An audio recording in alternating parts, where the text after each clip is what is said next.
Dahil trending ngayon ng pocket mirror, tara, gawa tayo.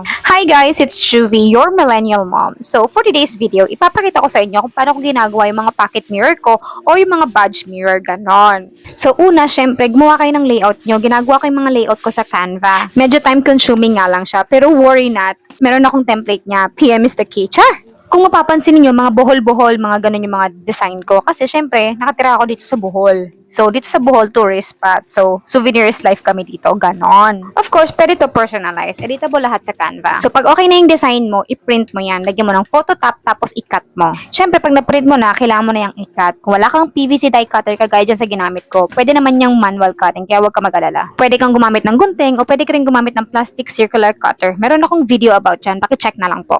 Itong consumable ng pocket mirror, meron siyang 5 parts. Metal plate, transparent sheet, mirror, metal ring, and yung gasket. Ito namang mold natin, meron niyang 2 parts. Yung first part is para sa front side ng mirror mo, diyan mo ilalagay yung metal plate tsaka yung design mo. And then yung second part niya is yung para sa back side ng mirror mo. Diyan mo ilalagay yung mirror, metal ring, tsaka yung gasket. And also, pag bumili ka nga pala ng consumable ng pocket mirror, may kasama siyang ganito. Hindi ko lang alam kung anong tawag sa kanya. Pero dun mo yan ilalagay sa second part ng mold mo. Ilalagay mo muna yan bago mo lagyan ng metal ring, mirror, tsaka gasket. Super essential ng part na yan kasi yan yung dahilan para maging plakado at maganda yung pocket mirror, ganun. Kung medyo naguguluhan kayo sa instruction ko, di gayahin nyo na lang yung video, ganun. Char!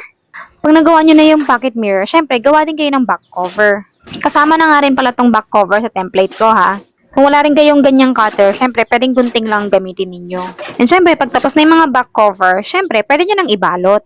Sa pagpack ko pala nito, naglalagay ako ng maliit na double-sided tape para lang hindi siya gagalaw dun sa packaging niya. Para nasa gitna siya, para pretty, ganon. Tcharan! Tapos na, oh, diba? Ganda.